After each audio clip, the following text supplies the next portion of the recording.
À Guignien, en Ille-et-Vilaine, les portes de l'école Guimbert sont définitivement closes et les salles de classe désertées. Et pour cause, c'est une école flambant neuve qui a accueilli les enfants au mois de septembre lors de la dernière rentrée.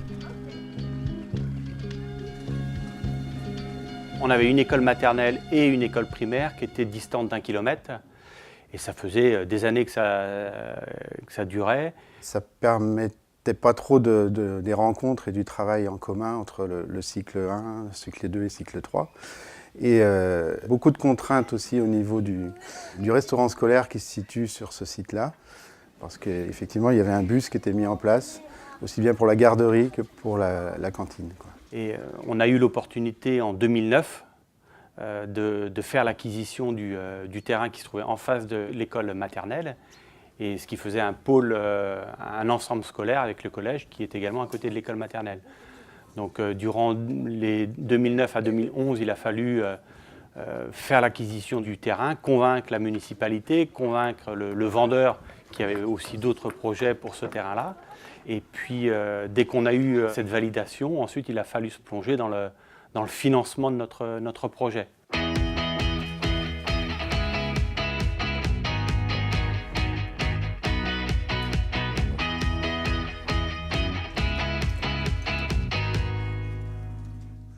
On a rencontré des difficultés de financement, évidemment. Donc on s'est tourné, bien entendu, vers la DDEC qui nous a aidés dans le sens où la caisse locale d'entraide ont pu participer largement au financement. Donc un principe de solidarité qui est vraiment très, très important dans le département d'Ille-et-Vilaine. Du côté des caisses d'entraide diocésaines et locales, il existe en Ille-et-Vilaine depuis 1991 une caisse d'entraide diocésaine qui représente aujourd'hui un montant d'environ 1 500 000 €. Mais nous avons souhaité élargir cette solidarité à l'ensemble des établissements parce que dans un premier temps, c'était uniquement une cotisation collège. Donc nous l'avons ouverte en 2010 aux caisses locales d'entraide avec une cotisation école, lycée, enseignement agricole. La caisse locale d'entraide se monte environ à 1 200 000 €. Donc le projet de Guignien a pu bénéficier à la fois d'une aide en caisse d'entraide diocésaine et d'une aide en caisse de solidarité locale, et de manière conséquente puisque le projet a été financé à peu près à 53% par la solidarité. Donc on est, nous, sur un budget global d'1 million d'euros en construction pure.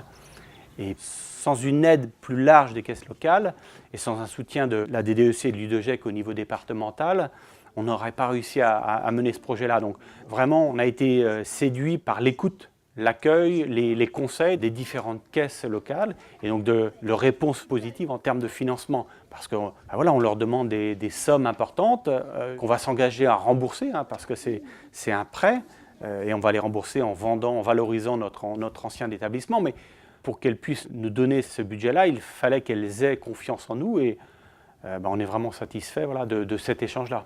L'intervention était extrêmement haute, mais parce que le bourg de Guignien était un bourg sur lequel on comptait un gros développement du fait de l'aménagement de la 4 voies.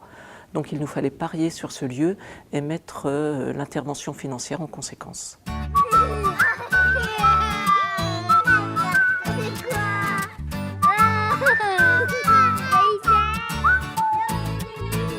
Alors le financement, effectivement, on l'a expliqué lors des assemblées générales, aussi bien de l'OGEC que de l'APEL.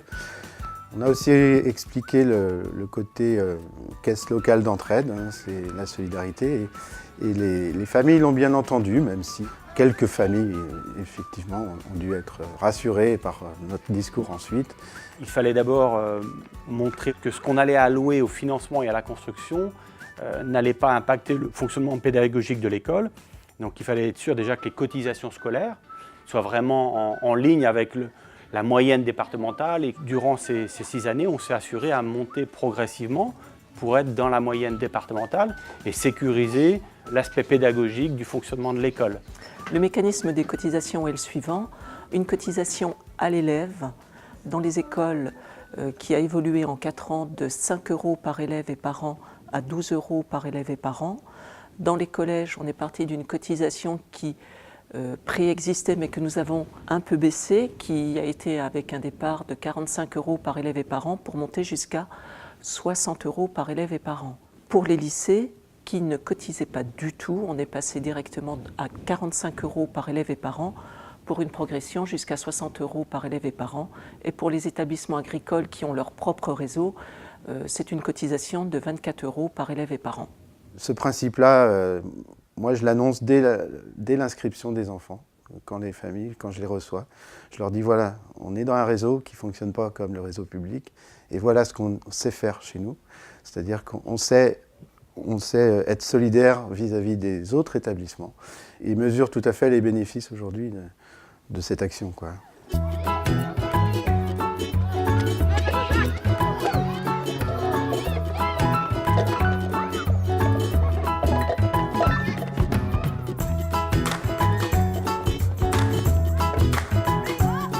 Pour les familles, on a un seul établissement scolaire entre la maternelle, le primaire et le collège.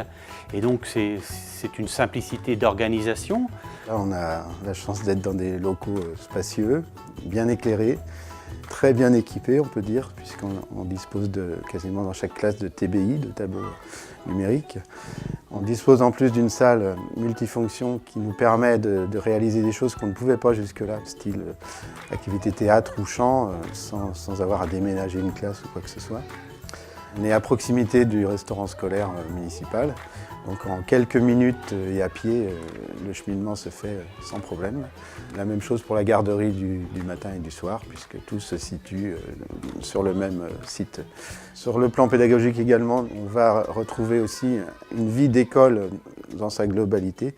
Notamment, moi je pense à du tutorat entre primaire et maternelle qui pourrait se mettre en place, parce que c'est vrai que pendant de nombreuses années, il y avait en quelque sorte deux équipes qui se retrouvaient bien entendu, mais qui ne pouvaient pas partager complètement les projets. Avoir un nouvel établissement dans de belles conditions permet aussi d'attirer des nouvelles familles qui arrivent sur la commune.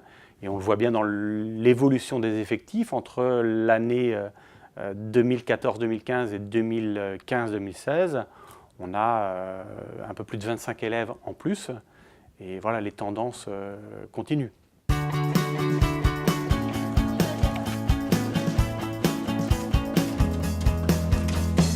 La solidarité, il faut plutôt la penser comme un système de sécurité sociale, d'autant plus dans notre réseau qui défend énormément la valeur de la fraternité.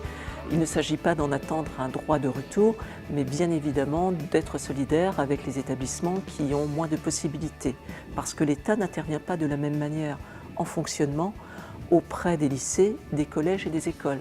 Les écoles qui dépendent de la loi Goblet dépendent d'une loi qui n'autorise pas du tout l'aide à l'investissement, ni de manière directe, ni de manière indirecte. Donc, en conséquence, nos écoles ont besoin de la solidarité de leurs pairs, les écoles, mais aussi des collèges et des lycées, pour pouvoir subvenir à leurs besoins immobiliers.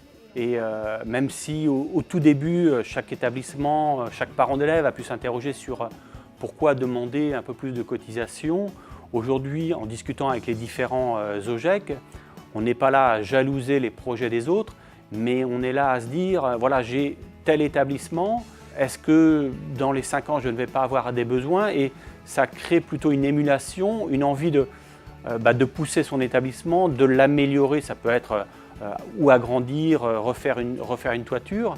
Et jusqu'à présent, on était plutôt dans l'inquiétude d'avoir à mener ces travaux, alors qu'aujourd'hui, on sait que même si tout n'est pas gagné, tous les financements ne sont pas bouclés, mais le fait de pouvoir avoir une caisse locale d'entraide sur qui compter, avec vraiment cet esprit de solidarité, pour les OGEC, je pense que c'est très rassurant.